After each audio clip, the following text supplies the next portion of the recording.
Hi, I'm Jason Hines, and I'm here at Sawmills Fire, and I'm going to read to you one of my favorite books. You can tell this book's worn.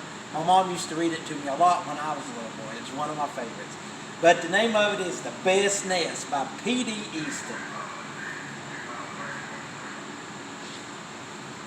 Mr. Bird was happy.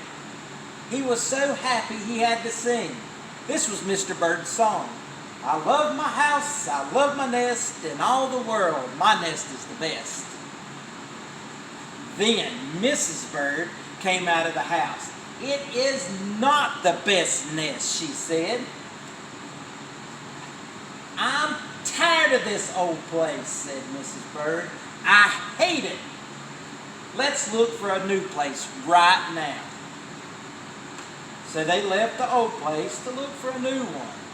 This place looks nice, said Mr. Bird. Let's move in here. But somebody else had already moved in.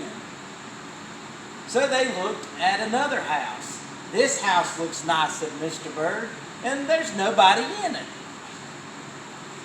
You're wrong, said Mrs. Bird. This house belongs to a foot. So they went on looking.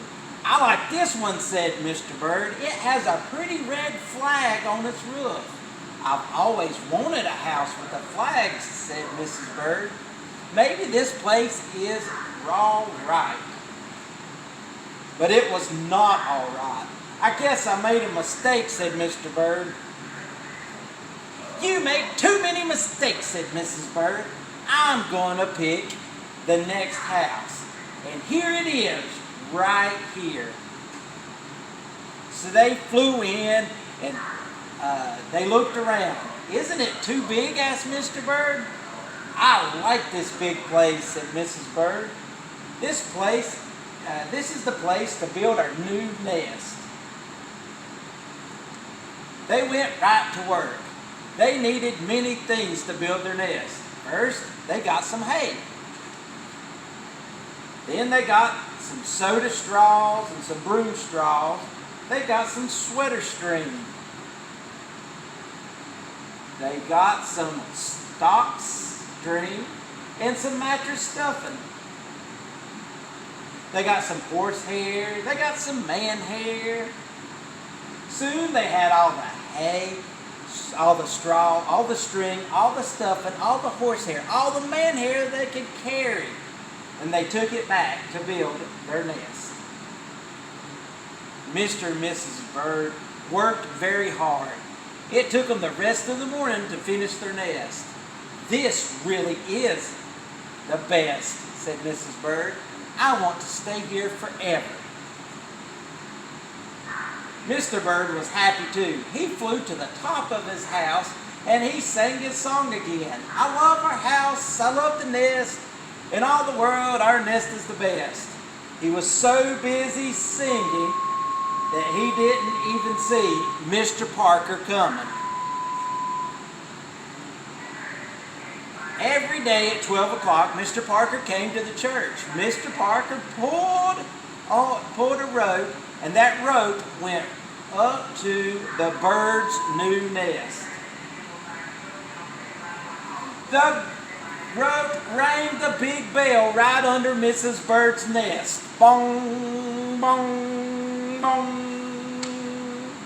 Mrs. Bird got out of there as fast as she could fly. Bong, bong. When Mr. Bird came in, all he could see was a mess of hay and string and stuffing and horse hair and man hair and straws. But where was Mrs. Bird? I'll look for her until I find her, said Mr. Bird, and he looked high and he looked low. He looked everywhere for Mrs. Bird. He looked down the chimney, but Mrs. Bird wasn't there. He looked down in the water barrel, but Mrs. Bird wasn't there. Then he saw a big fat cat, and there was a big fat smile on that fat cat's face. And there were some pretty brown feathers near the fat cat's mouth. Mr. Bird began to cry. "Oh dear," he cried, "this big fat cat has eaten Mrs. Bird." And he flew off. "I'll never see Mrs. Bird again," he cried. And it was getting dark, and it began to rain. It rained harder and harder, and Mr. Bird could not see where he was going. Crash! Mr. Bird bumped into something. It was his old house. The old house that Mrs. Bird hated. "I'll go inside," said Mr. Bird. "I'll rest here until the rain stops." And Mr. Bird went in, and there was Mrs. Bird sitting there singing, "I love my house, I love my nest, in all the world, this nest is the best." "You! Here!" gasped Mr. Bird. "I thought you hated this old place." Mrs. Bird smiled. "I used to hate it," she said. "But a mother bird can change your mind, you see. There is no nest like an old nest for a brand new bird." And when the egg popped open, the new bird thought so too.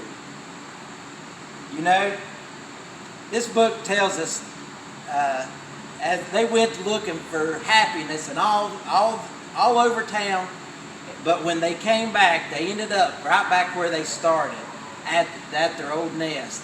Sometimes we need to learn to be happy with what we have. Until next time, I hope you have a great day and keep reading.